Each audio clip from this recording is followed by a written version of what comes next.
ಕರ್ನಾಟಕದಲ್ಲಿ ಬಿಜೆಪಿ ಸರ್ಕಾರ ಇದ್ದಾಗ 2019ರಿಂದ 23ರವರೆಗೆ ಆ ಸಂದರ್ಭದಲ್ಲಿ ಗುತ್ತಿಗೆದಾರ ಸಂಘದ ಅಧ್ಯಕ್ಷರಾಗಿದ್ದಂತ ಕೆಂಪಣ್ಣವರು ಮತ್ತೆ ಬಿಬಿಎಂಪಿ ಗುತ್ತಿಗೆದಾರರ ಸಂಘದ ಹೆಸರಿನಲ್ಲಿ ಅಂಬಿಕಾಪತಿ ಇಬ್ಬರು ಕೂಡ 40% ಕಮಿಷನ್ ಕೇಳ್ತಾರೆ ಅಂತ ಬಿಜೆಪಿ ಸರ್ಕಾರ 40% ಸರ್ಕಾರ ಅನ್ನುವಂತ ಆರೋಪ ಮಾಡಿದ್ರು. ಆ ಹಿನ್ನೆಲೆಯಲ್ಲಿ ಅವತ್ತು ವಿರೋಧ ಪಕ್ಷದ ನಾಯಕರಾಗಿದ್ದಂತ ಸಿದ್ದರಾಮಯ್ಯನವರು ಆಧಾರವಿಲ್ಲದೆ ಬಿಜೆಪಿ ಸರ್ಕಾರದ ಮೇಲೆ 40% ಸರ್ಕಾರ ಪೇ ಸಿಎಂ ಅನ್ನುವಂತ ಪೋಸ್ಟ್ ಅಂಟಿಸುವಂತ ಕೆಲಸ ಮಾಡಿದ್ರು. ಈಗ ಲೋಕಾಯುಕ್ತ ತನಿಖೆ ನಡೆಸಿ ಪ್ರಾಥಮಿಕ ವರದಿಯನ್ನು ಸಲ್ಲಿಸಿದೆ. ಆ ವರದಿಯಲ್ಲಿ ಆರೋಪಕ್ಕೆ ಯಾವುದೇ ಸಾಕ್ಷಿ ಇಲ್ಲ. ಕಳೆದ 5 ವರ್ಷಗಳಿಂದ ಅಂಬಿಕಾಪತಿ ಎಲ್ಲೂ ಕಾಂಟ್ರಾಕ್ಟ್ ಮಾಡಿಲ್ಲ, ಕೆಂಪಣ್ಣವರು ಕಾಂಟ್ರಾಕ್ಟ್ ಮಾಡಿಲ್ಲ. ಯಾರು ಯಾರಿಗೆ 40% ಕೊಟ್ಟರು ಅನ್ನುವಂತ ಆಧಾರ ಇಲ್ಲದೆ ನಮ್ಮ ಮೇಲೆ ಆರೋಪ ಮಾಡುವಂತ ಕೆಲಸವನ್ನ ಮಾಡಿದ್ರು.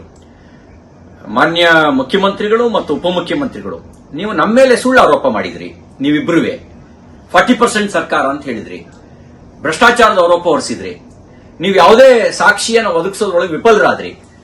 ಜನತೆಯ ಮುಂದೆ ಸುಳ್ಳು ಆರೋಪ ಮಾಡಿದ ಕಾರಣಕ್ಕೆ, ನಮ್ಮ ಸರ್ಕಾರಕ್ಕೆ ಕೆಟ್ಟ ಹೆಸರು ತರುವಂತ ಕೆಲಸ ಮಾಡಿದ ಕಾರಣಕ್ಕೆ ನೀವು ಸಾರ್ವಜನಿಕ ರೂಪದ ಕ್ಷಮೆ ಕೇಳಬೇಕು ಅಂತ ನಾನು ಆಗ್ರಹಿಸ್ತೇನೆ. ಈ ರೀತಿ ಸುಳ್ಳು ಆರೋಪ ಮಾಡತಕ್ಕಂಥದ್ದು ಕಾಂಗ್ರೆಸ್ನ ಒಂದು ಕೆಟ್ಟ ಹವ್ಯಾಸ ಆಗಿದೆ. ಹಾಗಾಗಿ ನೀವು ಕ್ಷಮೆ ಕೇಳಿ. ಈಗ ಲೋಕಾಯುಕ್ತಕ್ಕೆ ವರದಿ ಸಲ್ಲಿಸಿದ್ದಾರೆ. ಕಳೆದ 5 ವರ್ಷಗಳಿಂದ ಅಂಬಿಕಾಪತಿ ಯಾವುದೇ ಕಾಂಟ್ರಾಕ್ಟ್ ಮಾಡಿಲ್ಲ.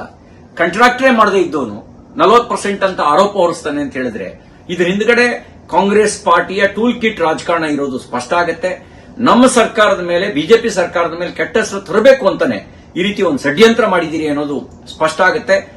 ನೀವು ಅಧಿಕಾರಕ್ಕೆ ಬರಬೇಕು ಅನ್ನೋ ಕಾರಣಕ್ಕೋಸ್ಕರ ನಮ್ಮ ಮೇಲೆ ಸುಳ್ಳು ಆರೋಪ ಮಾಡಿದಿರಿ. ಈ ಕಾರಣಕ್ಕೋಸ್ಕರ ಸಾರ್ವಜನಿಕ ಕ್ಷಮೆಯಾಚನೆ ಮಾಡಬೇಕು ಅಂತ ನಾನು ಆಗ್ರಹಿಸ್ತೇನೆ.